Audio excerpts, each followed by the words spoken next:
recently, PokeMMO added an official encounter tracker to the game. In my opinion, this is one of the most overdue updates the game's ever had. The shiny hunting community for the longest time used programs like Gillen's Encounter Counter or Archetype, which were both notoriously unreliable when it came to crashing and keeping data correctly. A part of this update that I've not yet seen talked about as much, however, is that Pokemon now display the amount of encounters that they were found in. This means there's now a verifiable way to tell if your shiny was caught back to back. Also, if you rebreed your shinies, it will keep the amount of encounters it was found in, but only if you're the OT of it. Today, I'll be showcasing the most interesting low encounter Pokemon that I've seen so far. What's funny is that the base Pokemon games have actually had scandals about shiny hunters faking back-to-back shinies. PokeMMO odds are so much worse.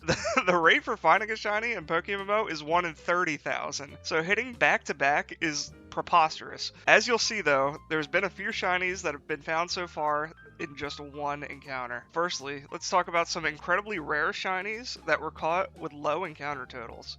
Here's an Eevee that was met in the wild in only 8 total encounters.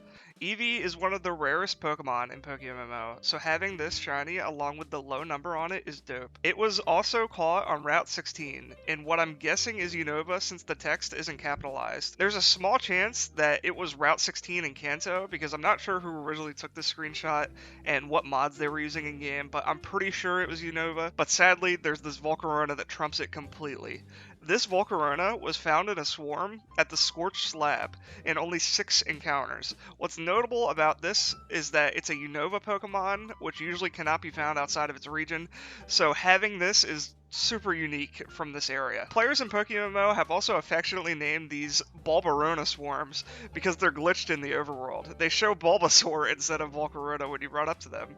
This Volcarona is incredibly unique, being one of the first sub 10 encounter shinies, along with it being something that rare. It's so dope. And also it's caught in this location. I wanted this thing so bad. I tried to buy it off the guy. Next, we'll talk about shiny alphas, which are the pinnacle of PokeMMO shinies. Alphas only spawn a few days as overworld encounters, and are super hard to hunt because of their cost to breed.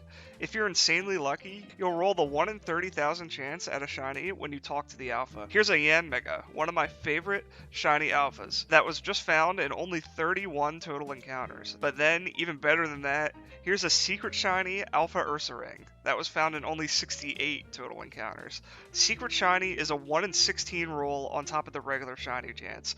So the chances of finding this thing, the fact that this even exists is so insane. This one we actually saw in trade chat shortly after it was caught, and the player wanted hundreds upon hundreds of millions of yen for it. Here's the collection owned by the player Clue, who is one of the only players I know so far that has a good amount of these.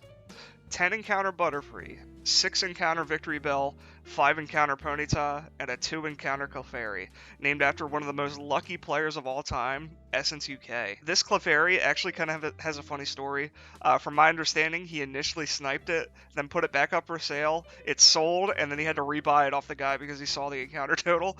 2 encounters is incredibly low, but it's not the lowest. Here's the moment you've all been waiting for. This is my shiny Spearow, which was caught in only 1 total encounter.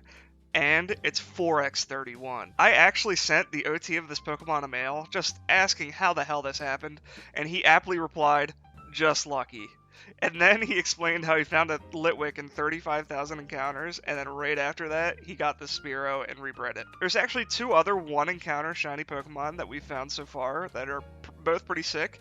One of them is actually a Fearow. So, imagine that. 2 of the first 1 encounter shinies in the game are both from the same evolution line. If I was to be able to buy this, I'd have both Fearow and Spearow as just 1 encounter shinies. In my opinion, our last one here is the best one in the entire game. Although it's just a Deerling, I'll give you guys a moment to try and figure out what's special about this. That's right, it was caught on the first fucking day of the encounter tracker being in the game. This guy likely logged in, did 1 encounter, and hit a shiny Deerling instantly. Either that, or he got 2 shinies back to back on the first day of war and the encounter tracker being in the game. How does this happen? Deerling isn't even a bad shiny in my opinion either. It's pretty cool that he has a shiny that on a unique Pokemon like this that has the ability to change forms, so he can like do all types of different outfits. This thing is awesome. If you guys were curious as to just how much I spent on that Spearow, I'll go ahead and tell you guys. I dropped 23 million yen for it.